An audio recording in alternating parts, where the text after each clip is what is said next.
देता हूँ। मेरा नाम हर्षपति रयाल है और मैं टिहरी और विकासखंड नरेंद्र नगर के अंतर्गत एक गांव पड़ता है बुगाला, वहाँ का रहने वाला हूँ। और हम सरकार, गैर सरकार, मतलब सरकारी और गैर सरकारी जो भी योजनाएं होती हैं उनको नुक्कड़ नाटक के माध्यम से प्रचार प्रसार करते हैं, है ना। हर विषय पर हम लोग नुक्कड़ के माध्यम से प्रचार प्रसार करते हैं। और इस बार जो हमको जिम्मेदारी मिली है वन विभाग की ओर से, तो तमाम मेरे ख्याल से करीबन 15-16 स्थानों पर ये कार्यक्रम होना है। और लगातार हम लोग प्रयास कर रहे हैं। हमारे टीम में जाने माने कलाकार काम कर रहे हैं, जैसे संदीप खिलवट है, अनु मयूर जी हैं। और बाकी हम लोग तक जितना हमसे हो सके हम पूरा कोशिश कर रहे हैं कि लोगों के जो दिमाग के अंदर ये हो जाए कि भाई हमें जंगलों में आग नहीं लगानी है ना। और उसमें बहुत सारी चीज़ें, आपने नाटक देखा होगा, बहुत सारी चीज़ें उसमें जनता को हम लोग बता रहे हैं, है ना, कि जंगलों में आग ना लगाएं, पेड़ पौधों से हमें क्या क्या मिलता है। ये सारा चीज़ जो है नाटकों के माध्यम से हम लोग पब्लिक को बता रहे हैं। जी।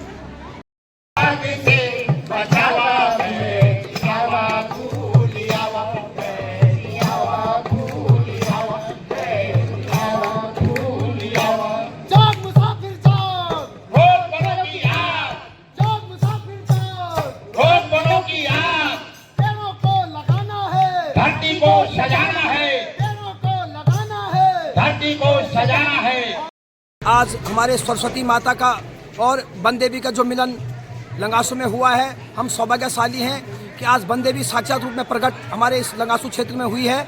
मैं अपने महिला मंगल दल से, अपने युवक मंगल दल से, अपने सरपंचों से, अपने वन विभाग से निवेदन करूंगा कि इस बार जिस प्रकार से वन देवी ने आज जनपद चमोली में अपना रूप प्रकट हो गई है वन देवी, तो वन देवी ने प्रकट होने के बाद हमको सद्बुद्धि दी, आशीर्वाद दिया, तो हमने प्रण लिया है कि इस बार अपनी माँ वन देवी की हम कसम खाते हैं, अपने जंगल जमीनों को हम आग से बचाएंगे, पर्यावरण को आग से बचाएंगे। जिस प्रकार से बड़े बड़े भूमाफिया जमीन को खोद रहे हैं, प्रत्येक वन पंचायतों में भूमाफियों ने एक आक्रमण कर दिया, जमीनों को अपने कब्जे में कर लिया है। हम कसम खाते हैं वन देवी की, आज के बाद वो भूमाफिया, वो खनन माफिया सतर्क हो जाए, हम उनको अपने जंगल और जमीन को नहीं खोदने देंगे। ये हम वन देवी की प्रण लेते हैं और हम कसम खाते हैं इस लड़ाई को बहुत आगे तक हम ले जाएंगे।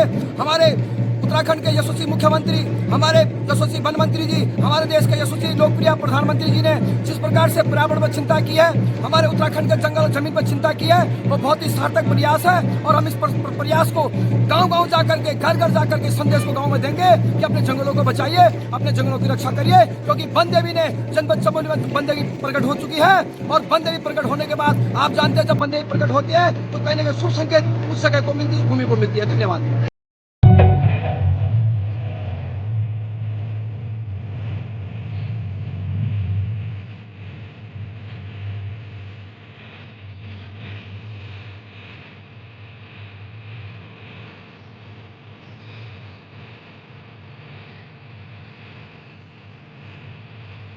हाँ, ऐसे ही आप पेड़ पौधों को बचाते हैं, आग से बचा रहे नहीं बचा रहे हैं। तो आप लोग देख रहे होंगे पिछले साल उत्तराखंड में कितनी आग लगी थी, फेमस हुए थे हम लोग।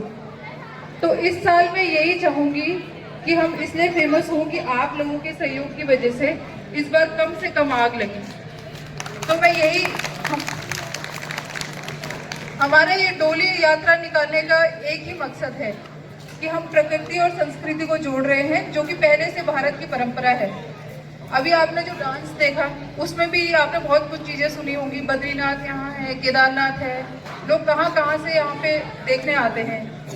तो अगर हम कुछ बचा के ही नहीं रखेंगे तो बाहर से लोग क्या देखने आएंगे। तो मेरा आप लोगों से यही अनुरोध है कि जितना हो सके आप जंगलों को बचाइए, और अगर कोई ऐसा गलत काम कर रहा है तो उसे भी रोकिए, क्योंकि आपकी देवी उधर रह रही है। ऐसे पूजा करने से कुछ नहीं होगा जब तक आप उनके वास स्थल को प्रोटेक्ट नहीं करोगे। यहाँ ये सब पूजा अर्चना करने से कुछ नहीं होगा, ये उनका प्रतीक है, हम इसका सम्मान करते हैं, इसीलिए हम इसको जगह जगह लेके जा रहे हैं कि आप इस भावना से जुड़े। और ये जो हमारा मॉडल है, या ये जो, क्या पता ये इतना विकसित हो जाए कि अगले साल पूरे इंडिया में ये मॉडल चलेगी। चमोली जिले में लोगों ने वन देवी का आह्वान करके जंगलों को बचाया। मैं हार्दिक अभिनंदन और स्वागत करना चाहता हूं। और मैं समझता हूं कि जिस प्रकार का कार्यक्रम उन लोगों ने यहां पर किया है वो बधाई के पात्र हैं। और निश्चित रूप से ये कार्यक्रम लगातार इस प्रकार से होते रहें तो इससे एक जागरूकता जन भावनाएं जनता के बीच में आती हैं। यहाँ पर उपस्थित श्री भगवती प्रसाद सती जी जो कि वन संघ के उपाध्यक्ष भी हैं और इस कार्यक्रम को जो मुख्य रूप से लीड कर रहे हैं, मैं समझता हूं कि जो हमारे लंगासू के व्यापार मंडल के पूर्व अध्यक्ष भी हैं और वन संरक्षक में इस समय जो अध्यक्ष के पद पर हैं भाई कैलाश खंडूड़ी जी, मैं समझता हूं उनके लिए एक ताली तो जरूर होनी चाहिए।